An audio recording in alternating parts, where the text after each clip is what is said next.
O Brasil de Cores está conversando com o ex-goleiro Jairo, que jogou no Coritiba, jogou no Corinthians e foi até da seleção brasileira. Jairo, eu queria que você contasse um pouco da sua história com a seleção, quando é que você começou a entrar no radar da seleção brasileira e como é que você foi parar na seleção brasileira? Eu tive uma participação de início aqui no Coritiba em 73, uma participação boa, inclusive, fui um dos melhores goleiros do Campeonato Brasileiro. Aí então eu comecei a ser olhado de uma forma diferente, né? Foi aí que houve essa participação, essa convocação. E só que na hora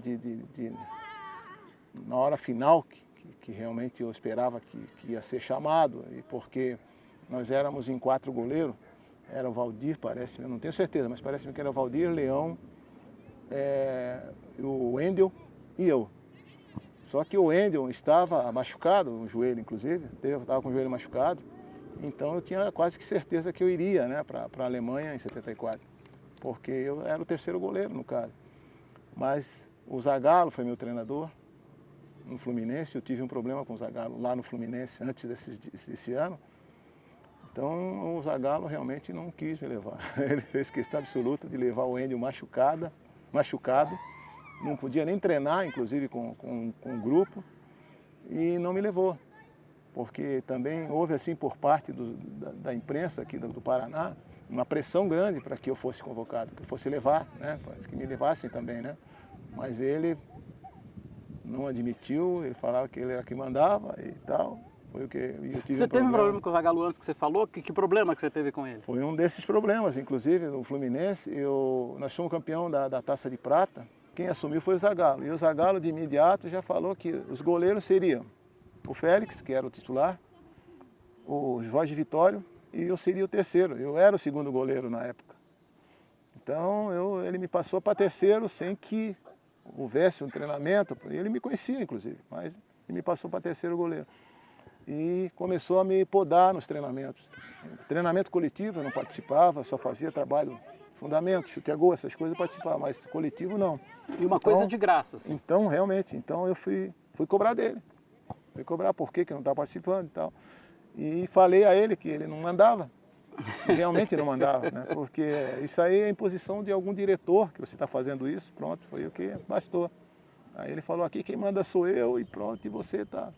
Aí me deixava só fazer amistoso no time misto, esses detalhes todos. Foi aí que eu tive problema com ele. E aí isso aí depois repercutiu, né? Logo no ano seguinte, que eu saí do Fluminense e vim para o Coritiba.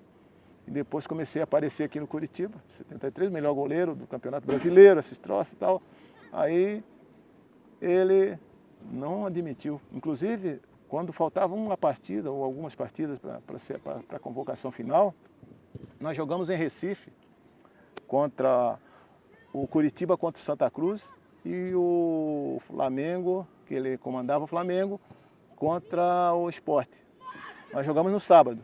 Ele foi assistir o jogo, ele estava em Recife, no mesmo hotel que nós estávamos, nós ficamos no mesmo hotel com o Flamengo. Aí ele foi assistir o jogo e eu fui o melhor jogador em campo.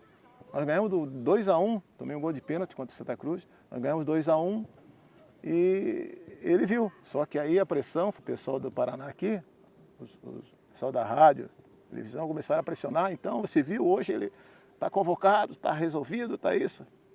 E não foi nada disso, infelizmente. Mas depois, como é que você foi parar na seleção? Antes dessa convocação de 74, nós tínhamos jogado com o Santos aqui. Perdemos para o Santos 2-1 e o Pelé me fez um gol, Pelé e um outro gol do Idu.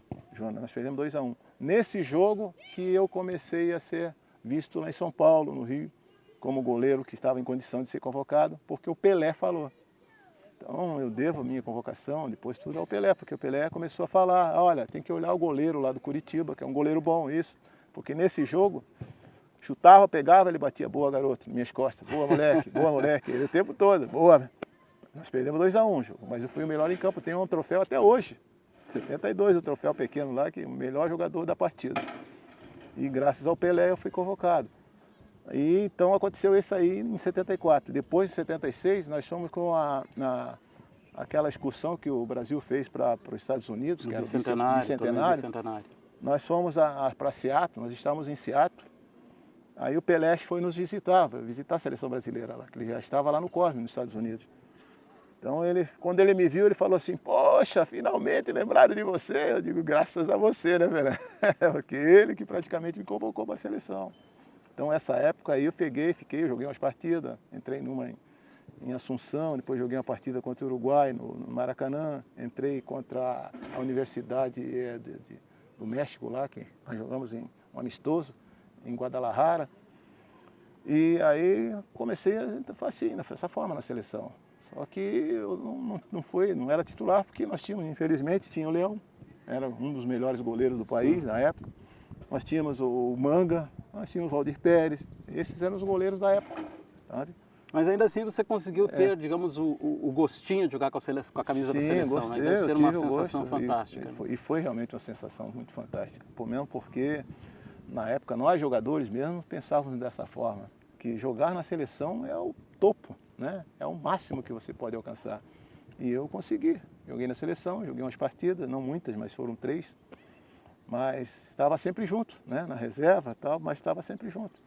Então, isso para mim foi uma das coisas melhores que aconteceu na minha vida. Você acha que a demora da sua convocação, ou essa birra de não te convocar para a seleção brasileira, tinha alguma coisa a ver com aquela famosa final da Copa de 50, que o Barbosa tomou um gol e ele era negro e que todo mundo disse que ele falhou no gol? Será que tinha alguma coisa a ver? Erivelton, uma pergunta ótima essa.